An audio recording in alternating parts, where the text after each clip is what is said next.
హుజూరాబాద్లో జర్నలిస్టులకు కేటాయించిన నివేశన స్థలాలకు ఈఎన్సీ ఇప్పించాలని హుజూరాబాద్ ప్రెస్ క్లబ్ ఆధ్వర్యంలో రాష్ట్ర రెవెన్యూ, గృహ నిర్మాణ, సమాచార శాఖ మంత్రి పొంగులేటి శ్రీనివాస్ రెడ్డికి వినతి పత్రం శుక్రవారం అందించారు. హైదరాబాద్లోని ప్రెస్ అకాడమీలో జర్నలిస్టుల కుటుంబాలకు ఆర్థిక సహాయం పంపిణీ కార్యక్రమానికి మంత్రి ముఖ్య అతిథిగా హాజరయ్యారు. ఈ సమావేశంలో హుజూరాబాద్ ప్రెస్ క్లబ్ అధ్యక్ష కార్యదర్శులు కాయిదా రాములు, కామని రవీందర్లు మంత్రి పొంగులేటి శ్రీనివాస్ రెడ్డిని కలిశారు.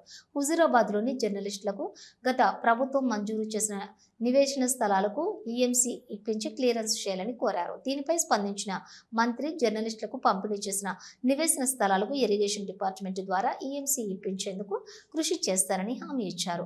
అదేవిధంగా ప్రెస్ అకాడమీ చైర్మన్ శ్రీనివాస్ రెడ్డిని ఆయన ఛాంబర్లో కలిసి జర్నలిస్టుల స్థలాల సమస్యను పరిష్కరించాలని కోరారు. దీనికి సంబంధించిన press academy chairman Srinivas Reddy మాట్లాడుతూ హుజూరాబాద్ జర్నలిస్టుల నివేశన స్థలాల సమస్యలను తొందరలోనే ముఖ్యమంత్రి రేవంత్ రెడ్డి దృష్టికి తీసుకుని వెళ్లి పరిష్కరించేందుకు కృషి చేస్తారని హామీ ఇచ్చారు. మంత్రి Ponguleti Srinivas Reddy press academy chairman Srinivas రెడ్డిని కలిసిన వారిలో టీయూడబ్ల్యూజే జిల్లా అధ్యక్షులు గాండ్ల శ్రీనివాస్ ఉన్నారు.